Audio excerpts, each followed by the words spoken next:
Hey, morning, everybody. Welcome. Welcome to C3. It's good to see you and see some faces I haven't seen in a while.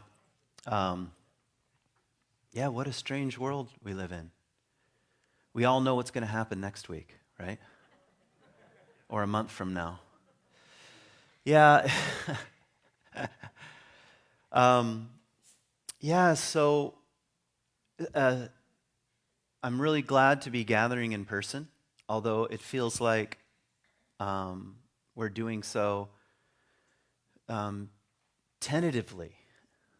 Whereas, a couple weeks ago we thought we're gonna, what's the right phrase? Put the hammer down, put the pedal to the floor, pedal to the metal, and we're just full gathering from now until, doomsday. Yeah. So what's the plan now? The plan is we're going to go a week at a time. Our plan is to stay and keep doing what we're doing and meeting here on Sundays, 10 a.m. Bring your friends, tell people about it. But we also, I think it's important to say that we're all adults as far as I can see right now. Take into consideration all of the information that's coming your way and try to make the best choice you can about how you're going to show up and whether or not you're going to wear a mask. And I think I would like to ask you to be mindful of space, distance between one another, although I saw some mad hugging over here. I don't know about that. But, these are risks that we're incurring, but it does seem that we live in an environment where we can't avoid all the risks, but we are asking you to be mindful and conscientious is probably the best word. And then the board and we'll continue to just mull over what's happening and how can we best respond, to the situation. But for now, here we are, and it's great to see you all here. And to make the morning even stranger, there's no musician. Last minute change of plans, he couldn't be here, so we will have him back shortly, Drew. So that means I'm going to do a tap dance and sing. That was it. So let me just make a couple of opening, announcements, I guess, and then Bob's going to do the meditation, and then I'm going to do the talk. I already said something about masks. One of the cool things that's been happening kind of behind the scenes with the board and also with the marketing team, we have a marketing team that thinks about what is our presence out there in the world like, and locally and also online. How do we show up? And are we talking about ourselves in a way that's, truthful? Who are we? And why should you come here? That kind of stuff. And we've been retooling the website, so be looking for that this month. Eventually we'll have a new website. It'll be up. We'll kind of tweak it a bit during the month of August, but by September, it should be all good to go. Look for it. You'll see some changes. The colors will look different. The logo looks a little bit different. These have all been wrestled with and over with the marketing team and the board, and I think you'll like it. It's kind of exciting just to have a refreshed look and a fresh way of talking about what we're doing here. So look for that, and we also hope it will be a good resource for you, for past musicians, for past teachings, for what's going on around here.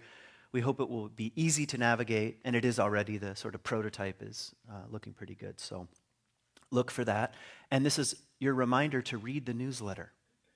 We're not doing bulletins, so how will you know what we're doing? You will read the newsletter.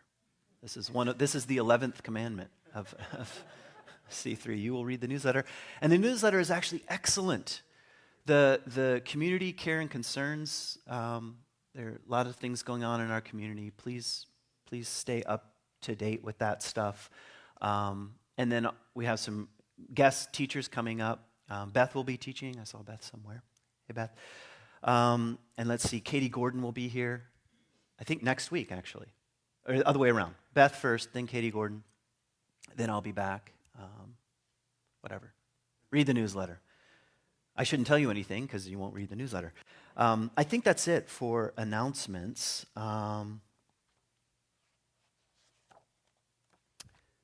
I'm going to read a poem that... what? Oh. Rod very subtly was pointing to the donation boxes. Yes. Read the newsletter because you find out what's going on with our finances. And one thing that's true is as we gather back together, our expenses go up because we have to rent this place. So your donations are very warmly received, and we thank you very much for them. And to make things COVID-friendly, we could say, there are donation boxes in the back. You can also do it online and any other way you give. So thank you. I'll just read a poem because I wasn't planning on reading a poem, and so I just flipped back, and I'm going to read one that I read a couple weeks ago, but I think it's worth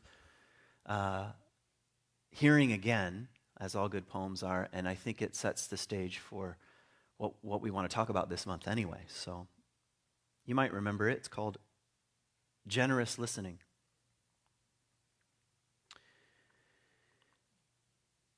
A conversation can be a contest or game of catch with invisible balloons. Conversation can be a contest or a game of catch with invisible balloons. They bounce between us, growing and shrinking, these balloons growing and shrinking, sometimes floating like cloud medicine balls, and sometimes bowling at us like round anvils. You toss a phrase and understanding blooms. You toss a phrase and understanding blooms like an anemone of colored lights. My mind fireworks with unasked questions. Who is this miracle speaking to me? Who is this miracle speaking to me? And who is this miracle listening? What amazingness are we creating? Out of the gray matter, a star spark of thought leaps between synapses into the air and pours through gray matter into my heart. How can I not listen generously?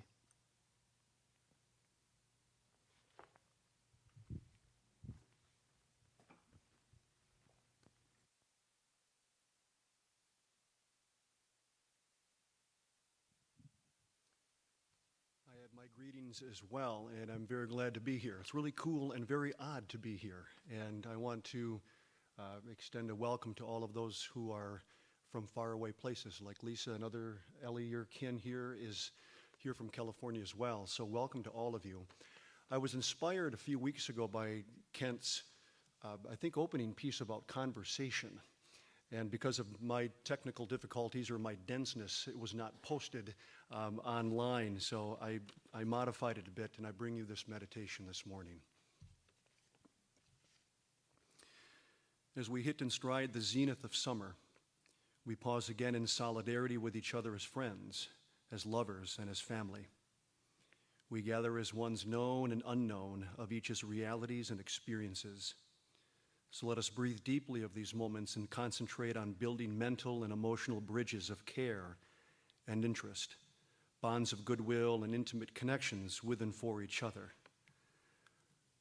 Your fellows wish you well. They wish for your health and well-being, your contentments and equanimity in and through all of life's events. Breathe deeply now and think on these things. We pursue meaning and the good life with humility and courage.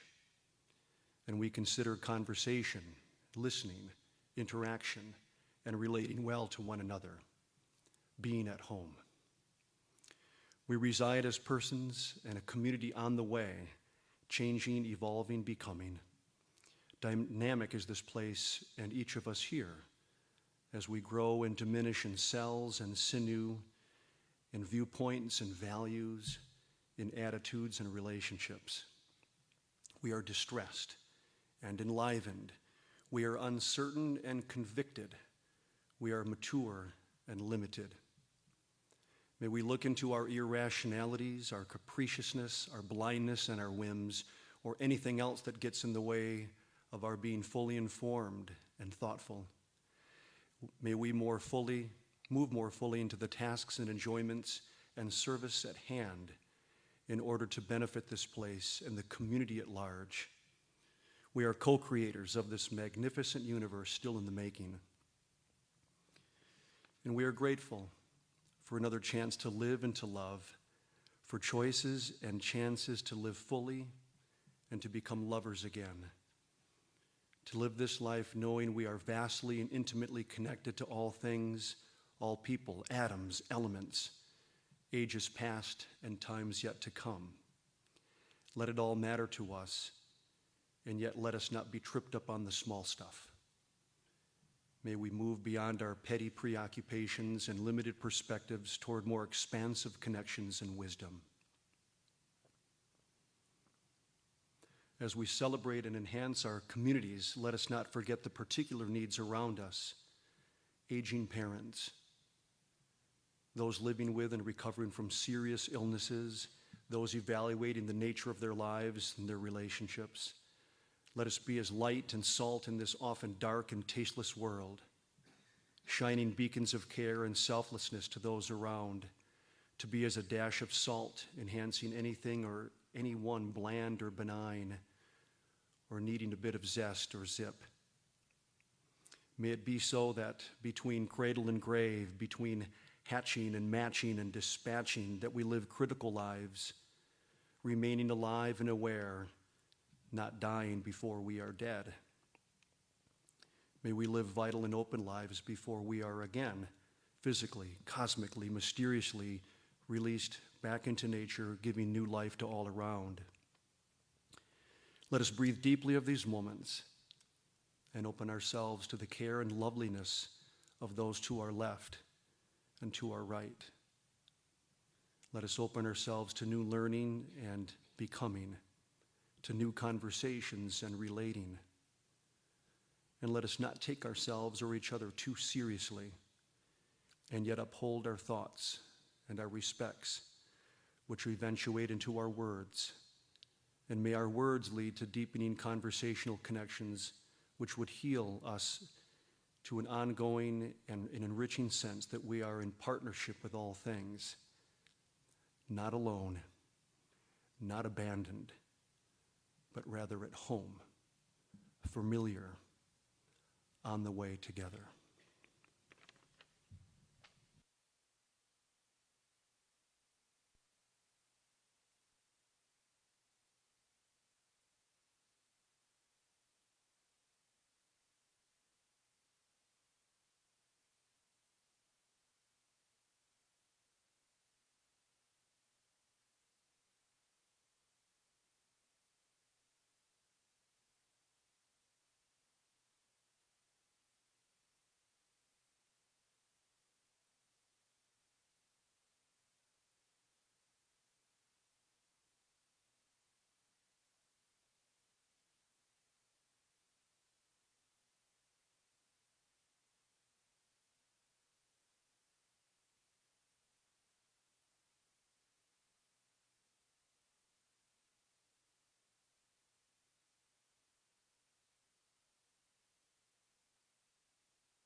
My feeling right now is that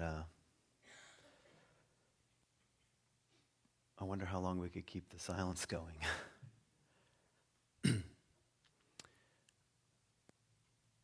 So we have a month here at C3 where we're going to talk about silence, which is kind of ironic.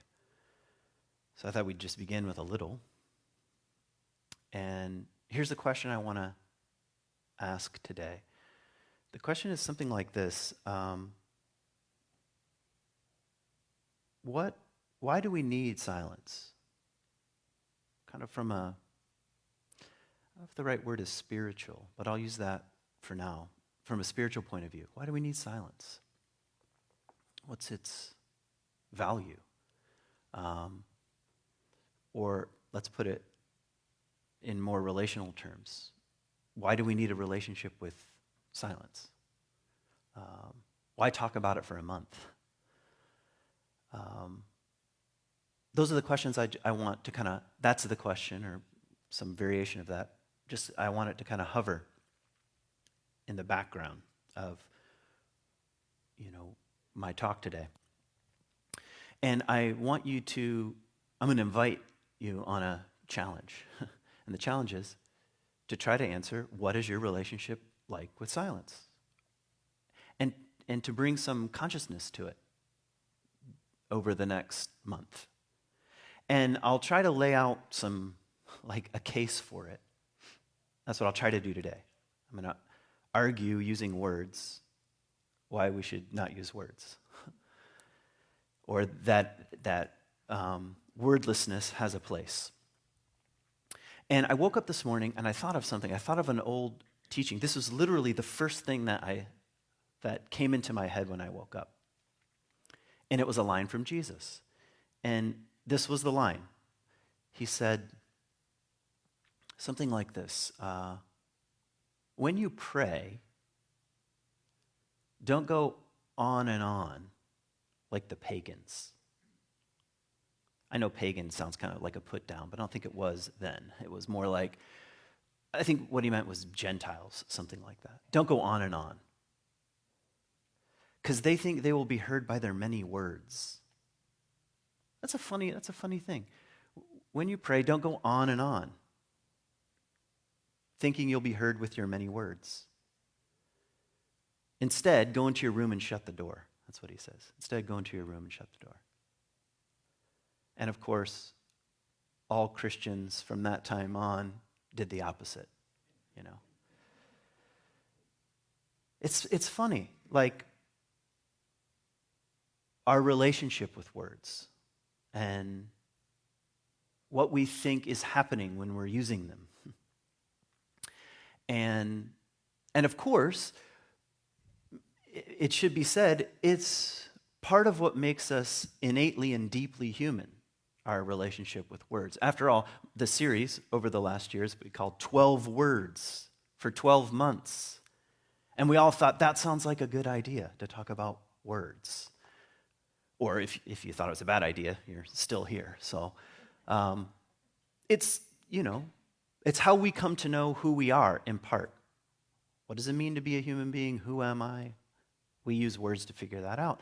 And I just think that sort of little teaching of Jesus is odd. Like, he's basically saying, if I could paraphrase, don't go on and on. Shut your mouth. It's kind of odd advice. So it digs around in the question of what is our relationship with the absence of words, silence. And it's certainly a kind of spiritual discipline, might be the right word, in all kinds of traditions. You can even take vows of silence in Buddhism and in certain expressions of Christianity. There are whole monastic orders that don't speak. I'm sure only introverts are part of the order, you can imagine. We don't know. That's an odd thing. Why would you do that? So it's and I'm just being silly with the introvert-extrovert thing, but I think it's probably worth saying that we live in a very extroverted culture, a very verbal culture, a very noisy culture, and often we think everything will be clarified if we just add to the noise more and more and more and more. And there's not a lot of value around subtraction or getting quiet or stillness or much less silence. In fact, I think we're kind of terrified of silence. I mean, how many of you were slightly uncomfortable when we were just sitting here? Or were thinking, how long is this going to go on? Anyone? Okay, yeah. I could have made it easier by saying we're going to sit here in silence, but I didn't want to make it any easier. And I honestly was wondering if we could sit here for a half an hour. I mean, at what point would you say, would you just get up? Like, what am I doing here? Anyway, I think culturally, we have a hard time with silence. We have a hard time with the absence of noise of various kinds. We even, at night, many of us need noisemakers to sleep. That's interesting to me, you know. I like the ones that are like the sounds of the jungle and things like that. I don't know how that, you'd think from an evolutionary point of view, if there were sounds of the jungle, you would not be able to sleep. It'd be like a panther is going to eat me any moment.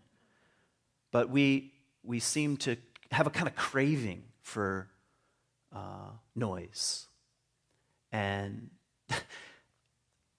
I'm going to say something, and I don't mean to put anyone down that has a boat, but boats are very loud. Have you noticed this? Especially, I'm not talking about sailboats. They can be kind of quiet. But when you're on a boat, you're like, oh, this is fun. I'm on a boat. But it's like, this is great. Aren't we having a great time? What? Great time. It's an odd thing. It's an odd thing. They even have these boats that are very long. I see them out on the horizon, and you can hear them for miles. And I'm just imagining dollar signs flying out the back as they're moving, you know. I'm not even putting that down. I just think, why do we love that stuff? Why is that not terrifying, going 50 miles an hour and not being able to hear? Why is that not terrifying? But if you were on a raft out that far on the lake by yourself alone, you would be really scared, I imagine. It'd be too quiet. So anyway, I'm poking around in our relationship here with silence. So again, my question, why do we need silence from a spiritual point of view? That's kind of my question. And I have maybe 4 things I want to say here. Here's the first one. This is a quotation from Jung. He said, "We don't have ideas, ideas have us." We don't have ideas, ideas have us. And what he means, I think, is that we can be possessed. That's probably the strongest way of putting it, with ideas. We would call that ideological possession, if you want. And have you ever been around someone and you thought, of course not you, but someone else, and thought, this person is just like a mouthpiece. They're just talking. Do you know what I'm talking about? And you start to wonder, who's the one speaking here? Who's the one speaking? What's this flood of... Well, what Jung is saying is that we're all prone to this. We're all prone to get possessed by ideas. And actually, 2020 and 2021 is a very good example of our own potentiality to get possessed by ideas and to be taken by them. Tell me at a certain point over the last year, especially during the election, you weren't taken by certain things, taken over. And what happens when we get like that is we get very certain, and it's got to be this. And whenever fear or uncertainty is actually present in the culture, it amps up our capacity to get taken by ideas. So I'm just saying that. Ideas, they can take us over. And I'm not saying, I should put it directly about what I am saying. Nobody gets out of it. I don't care if you're like on the left or the right, or if there's some other version. We're just prone, because it's maybe just part of being a human being. We're taken by ideas. Now, why am I saying that? Because one antidote is silence. One antidote is just being quiet. Now, I'm going to argue my case even more strongly. And this is something I keep picking on, but it keeps surprising me how effective it is. And that is the algorithm. Okay? So on your little handheld devices or on your home computer, every single thing, you've heard me say this before, but I just want to repeat it. Every single thing, everything you look up, Google, click on, and now even pause while you're scrolling. So I'm scrolling along, and I happen to pause at a funny video of someone falling down off a chairlift, you know. I just happened to pause. I didn't click on anything, I just paused. All that activity is mined for data. Everything. And I don't care if you went and bought some special program to protect you, it doesn't work. Algorithms collect data. That's all they do. They mine you and they find out your tastes and proclivities. That's their full-time job. And they never sleep and they never rest. In the old world, people used to be afraid of ghosts or demons, all right? The algorithm is the ghost, it's the demon. And it never sleeps and it never stops. It's just mining you constantly. What's this person's behavior like? What's this person's behavior like? They like funny videos of people falling off chairlifts. So guess what I have in store for them? More funny videos. Amazing. How does it work?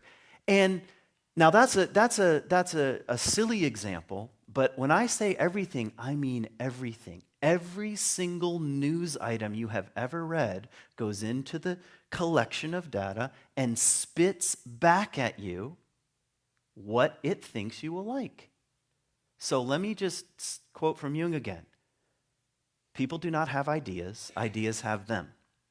So if we're prone to get possessed by ideas and we carry around in our pockets little devices that constantly feed us exactly what it thinks we want, how immune are we here? How immune are we? How I know, many of you are a lot smarter than me and are well-educated, many of you, and think about yourself as being a thinking person. And you are. But how powerful are you? How rational are you?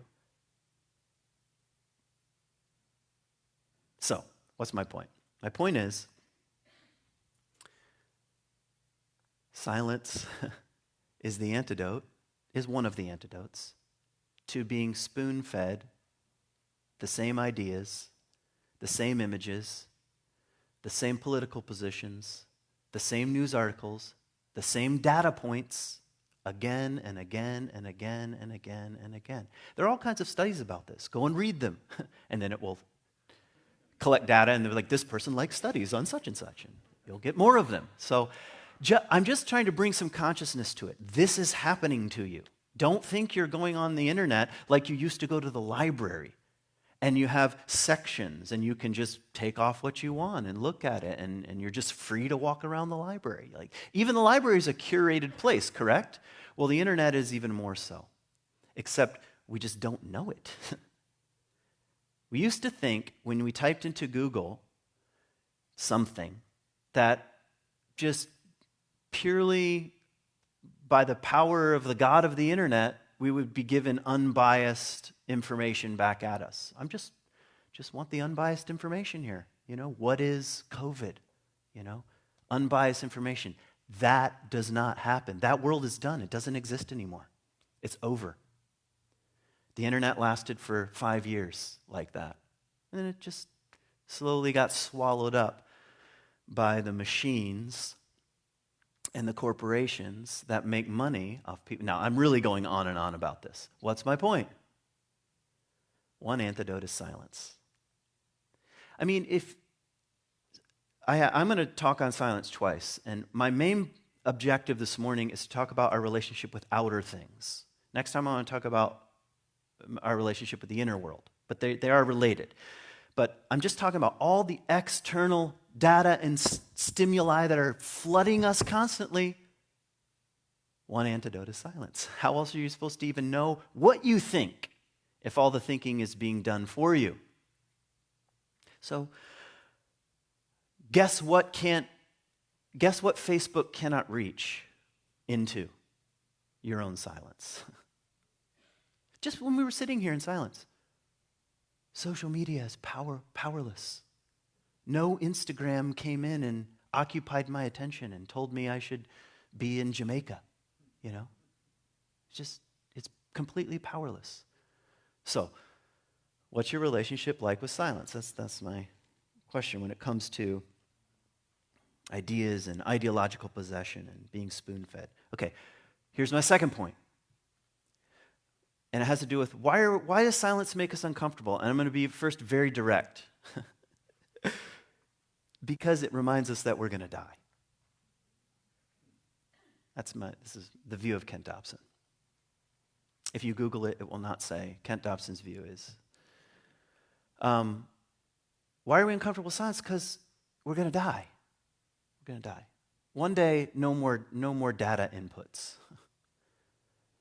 We'll just be completely silent in the earth. And so silence makes us uncomfortable because it's like, what is this place?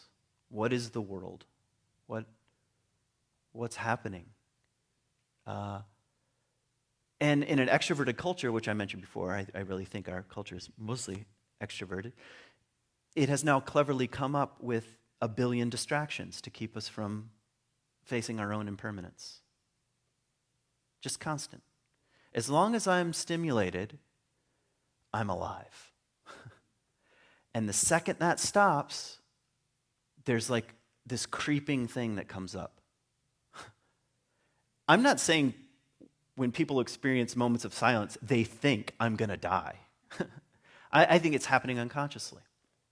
But I really do think we're so uncomfortable with it, which is another way of saying we're very uncomfortable with death. And I mean, for good reason. I want to stay alive as long as possible. How about you? Okay, so that's part of the human makeup. But I don't think at any point in human history are we as uncomfortable with death as we are right now. It used to be something that was grieved, but also honored. Now it's something to be absolutely terrified by.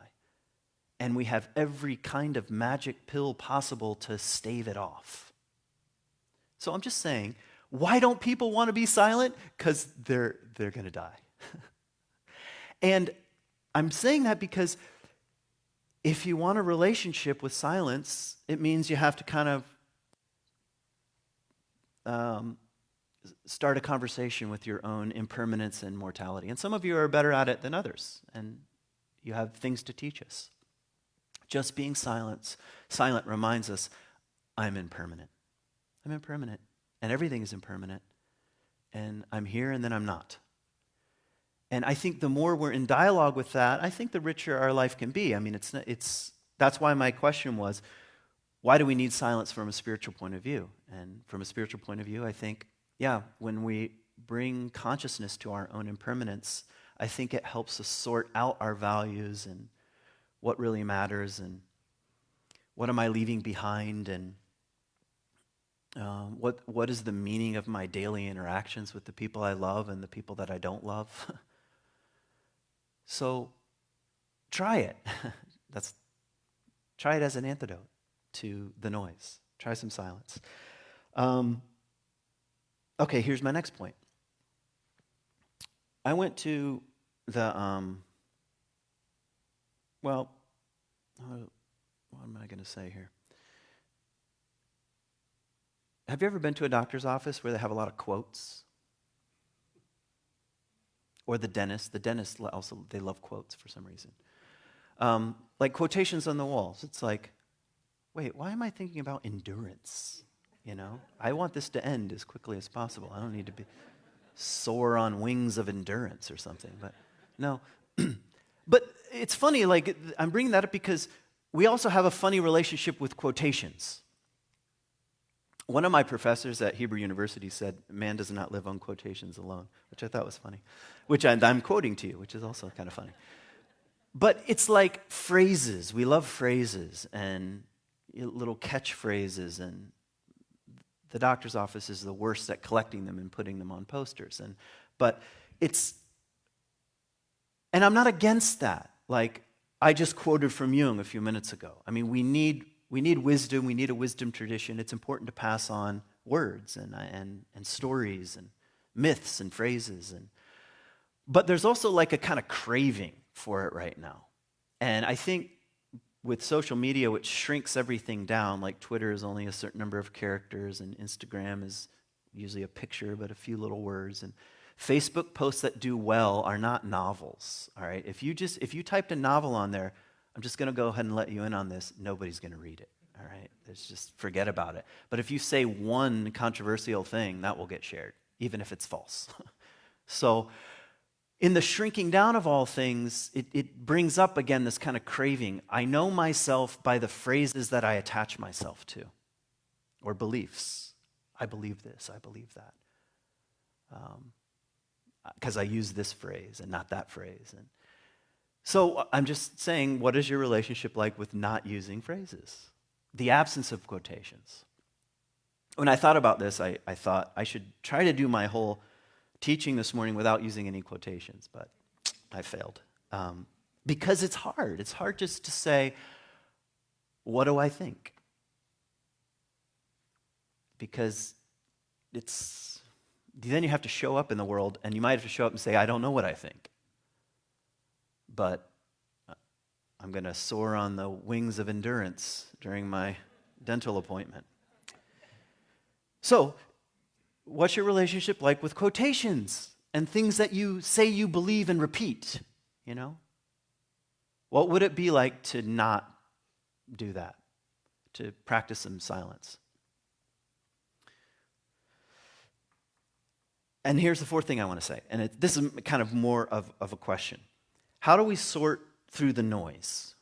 That's what I'll just call our culture. It's a very noisy place, like the boat I was describing before. It's a very noisy place. Images, news, articles, radio, television, a lot of noise, constant noise. In fact, I don't wonder how many times I've been in this building, and for the first time, I noticed when the air conditioning came on, when we were sitting there in silence. I was like, oh, that's what it sounds like. And it's been here all along, you know, the heating and air conditioning. I've been fairly comfortable the whole time we've been here, so I imagine it's been working. But I never noticed it, because I never sat here quietly. Okay. So how do we sort through all of the noise? And I want to offer two kind of related things that sound very religious in their origin, because they are. And that is fasting and a kind of a related topic, which is the Sabbath. And when I say Sabbath, I mean it in the old Jewish sense of not working on a certain day. All right? So what are ways that we might practice some silence? And I want to think about this month. I really want to challenge you, because I'm trying it. I'll start with the Sabbath, because that's actually something I'm trying. So I was in Yellowstone, as I mentioned, a few weeks ago with my family and traveling around and, you know, seeing places. And it's such a gift to be in such a wild place. And it is a very wild place. I mean, it's a wild place. And something strange I started noticing as we were walking around. And I'm going to be judgmental. I'm trying to bring being judgmental back, okay? I think it's got a bad rap, like don't be judgmental. I'm like, wait a minute, sometimes you want to be judgmental. So in my judgmental self, I noticed that quite a few hikers had headphones on. I thought, that's interesting. I wonder what they're listening to, you know? Are they listening to a podcast about Yellowstone? You know, are they, what is it that they're doing? Are they listening to Britney Spears? It's just, that's what brings the bison to the next level? Is Taylor Swift? You know, what is it exactly? And then I started noticing some people even were carrying little Bluetooth speakers with them and playing music as they were walking around. I mean, on the trail. I'm not talking about they're at the campground, you know, hanging out with their friends. Carrying music around with them as if the bears and the wolves and the bison and the otters are really into, you know, I don't know. I can't even think of an artist right now. Now, if you're like me, you're already judging, okay? That doesn't seem like a good idea. That seems like an impoverished way of experiencing a wild place. I think it's because they're afraid they're going to die. That's my, I didn't stop them and say, you're afraid you're going to die, all right? That's why you're listening to music constantly. But just to face your own impermanence, who am I without a song? Like, who am I? If I were to stand here silently, what would it look like to stand silently in front of an elk? There's no way I want to get near that when I can listen to Justin Bieber, you know? He's really gonna, this is an odd thing. Now, I'm using that as an extreme example. That sounds, I can't believe people would do that. I mean, you've been to the Grand Haven Beach. It seems more permissible at the beach to play music. You see people. What I'm saying is that it's an obsession right now. It's absolutely everywhere. Constant. Something in our ears, something to fill the space. I don't want to feel any kind of void or absence. I don't want to feel any kind of silence. It's not a good thing. It's not a health. I don't think it's very healthy from a spiritual and psychological point of view. It's not very healthy. So, back to my challenge. So I came out of Yellowstone. I was kind of disturbed by this, and I thought, well, what's my relationship like with media? And I'm not a saint, you know. I put my phone over there so it wouldn't buzz in my pocket while I was teaching, because then I think, who's texting me, you know? So what's my relationship? And the funny thing about the modern world, I mean, I've just kind of gotten used to it, is I get a lot of emails. Do you get a lot of emails? I mean, we don't need to have a competition, like who gets the most emails, but I feel like I get a lot of emails, and half of them are not useful, and of the half that are useful, maybe only half I have to respond to. Still, it never stops, though. It's not like people say, you know, it's the weekend. I'm not going to email Kent, you know. I got an email. It was my birthday yesterday. Happy birthday. Yes, thank you. All right. I got an email from a bank wishing me a happy birthday, and I don't even use the bank anymore. Like, what? Why? Just stop. So coming back from Yellowstone, I thought, well, I'm going to at least try to do something. And so I said from Friday night, like old school Shabbat, from Friday night, sundown, to Saturday, I'm just not going to look. I'm not going to look at my emails. And just see what happens. And the nice thing about being in Yellowstone is there's no cell phone reception. And my kids were really excited about that. And but when I came out, I didn't miss anything. You know, it's not like, oh, I missed that one tweet 5 days ago. Nobody even knew. It's like gone. What's my point? How can you practice this? With a Sabbath, with a tech break. Remember Casper, he spoke here a few months ago. I talked about the Sabbath, talked about tech break. And so I'm trying it. Friday to Saturday, I'm just not going to look. I'm going to try not to look at any news. I still watch the Olympics, even on Saturday. But beyond that, just no. How was my relationship to my own life? How might it change if I just do this one thing? The other is fasting. And it's related in the same way. Try to fast from stimulation and see what happens.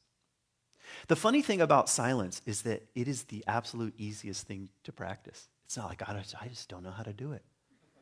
You know? Yes, you do. Stop talking. Stop talking. Just turn your phone off. Walk outside and sit on the lawn. It's really like mind-blowing how easy it is. So that's my challenge this month. Try to have a relationship with silence in a way that you haven't before. And just see how your relationship to your own life, to the world, to what's meaningful to you, to your values, see what happens. See what starts to change and unfold as you try this little experiment with silence.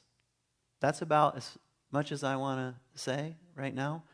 I want to do two things here to close, since we have no music. And I want to do another minute of silence. Let's do another minute of silence. And then when that minute or so is up, I'll let you know when it's up. Then we'll we'll end. But I'll ask you to stack the chairs. You can start talking again. And stacks of 10, very important. And the chairs in the middle, that's what we'll use for talk back. You make a little circle here. The rest of the chairs, stacks of 10, will be a big help. And we'll do talk back. I don't know, we'll take like a 5-minute break, something like that, and then come back and gather and see what you think about this morning. So let's end with another few moments of silence.